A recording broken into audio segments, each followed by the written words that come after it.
pressure, that all-consuming feeling that you have to play well. It fills you with thoughts of perfection, demanding no mistakes be made, or else. That's how pressure can seem most of the time, being a negative emotion athletes experience, one that typically leads them to underperforming games when they're feeling a lot of pressure. Where pressure comes from is going to vary depending upon what's important to you as an athlete, what you're focused on during games, and then also what the environment is like. But no matter where pressure comes from or what it feels like to you, one fact remains the same. This pressure is either helping you or it's hurting your performance. As a mental performance coach, I've worked with athletes who've naturally used pressure to their advantage, while there have been others who've needed to learn how to manage pressure to stop it from leading to increased feelings of fear and anxiety. Through working with both types of athletes, I've come to realize that there are some common factors between those who use pressure to their advantage. And so what I'm going to do in this video is break down a few different tips that you can use to transform pressure from something that has been holding you back into a valuable asset to achieve peak performance. Hey there, I'm Eli Straw, mental performance coach and the founder of SuccessStartsWithin.com. When you feel pressure, it can be simplified to state that you feel like you need to play well. Now, I know you want to play well all the time, but this turns into a strong need whenever you're feeling pressure. And there are two words that really often accompany this need, especially when pressure holds you back, or else. Think about a time when you experienced pressure during a game. What was going on? A great example that I like to use is a basketball player shooting a free throw late in the game. Let's say that there's a few seconds left on the clock and they're down by 1 point. That player is likely feeling a lot of pressure at that moment, thinking, I need to hit these shots or else we're going to lose.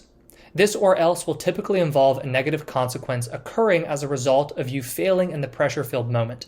It may be your team losing, like in the example of the basketball player, coach benching you, your teammates being mad at you, or anything else. These consequences are where we see pressure hold you back. Because when you're afraid of what might happen if you fail, that's when you develop the fear of failure and then also some sports performance anxiety. Athletes with sports performance anxiety and the fear of failure are often going to play tight and timidly. So in those moments of pressure, you aren't performing as freely and as naturally as you'd like. You also aren't going to be as focused on what you're doing. Focus is a major factor of anxiety and fear because it's your focus on the outcome that's leading to you worrying about what may or may not happen. And your focus cannot be split. So during these moments of pressure, when you should be focused on what you're doing and you're feeling a lot of pressure, instead your mind is consumed with the outcome. That's how pressure can hold you back. But there's a different way you can respond to pressure. One that instead of holding you back, will actually increase your level of play in those moments. For you to learn how to use pressure to your advantage during games, it's important to learn different ways to view and respond to pressure, and then work on applying them during games. It's through such practice and repetitive effort that you can completely change the way that you respond to pressure, transforming it from something that has led to fear and anxiety into something that brings out the best in you. Earlier, I talked about how fear and anxiety hold you back and how both are caused by your focus being on the outcome. Well, athletes who use pressure to their advantage don't allow their focus to remain on the outcome. Yes, they may think about what could happen if they fail, but that only serves as further motivation for them to hyper-focus on what they're doing. Think of it almost like a trigger. You feel the pressure, which then signifies to your mind how important the moment is. Instead of this leading to worries and fear, it triggers you to turn your attention completely onto what you're doing. Because you know that if you want to do well in these moments, the most important thing is being fully focused.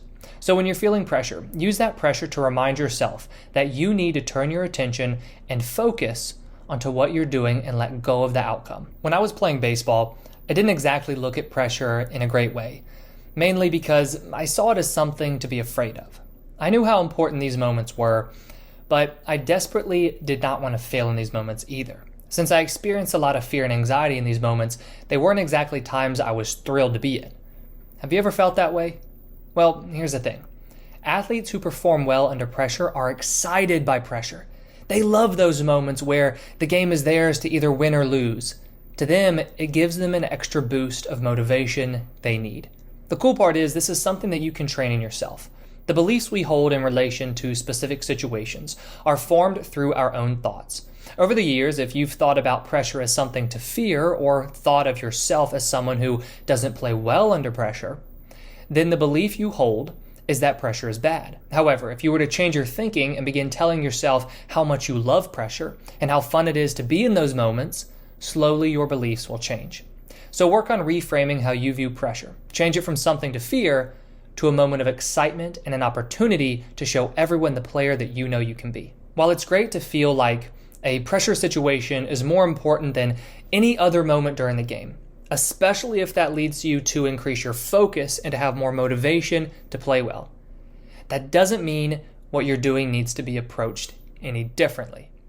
Athletes who feel like they need to perform in a different way or do something special in pressure-filled moments are typically the ones who are going to underperform in these moments. Athletes who play well under pressure stick to what they know. They keep it simple in these moments and focus on consistency. No, not consistency in the outcome, that's not in their control. Rather, they focus on consistency in their approach. Let's think about the example I gave earlier about the basketball player shooting free throws. Their goal should be to approach those free throws just like they would any other free throw during the game. Because the act of shooting free throws is the same, all that's changed is the perceived importance. For them to do well in that moment, they should stick to their routine and remain consistent with how they approach the shots. The same is true for you no matter what sport you play. To perform your best and use pressure to your advantage, you want to keep things simple, stay consistent, and don't feel like you need to change anything or do anything different just because of the amount of pressure that you feel. If you have any questions about this video or any other sports psychology topic, please leave them in the comments below. If you're interested in one-on-one mental performance coaching or any of the mental training courses that we have to offer, go ahead and click the links that I put in the description below. Thank you for watching, and I wish you the best of success in all that you do.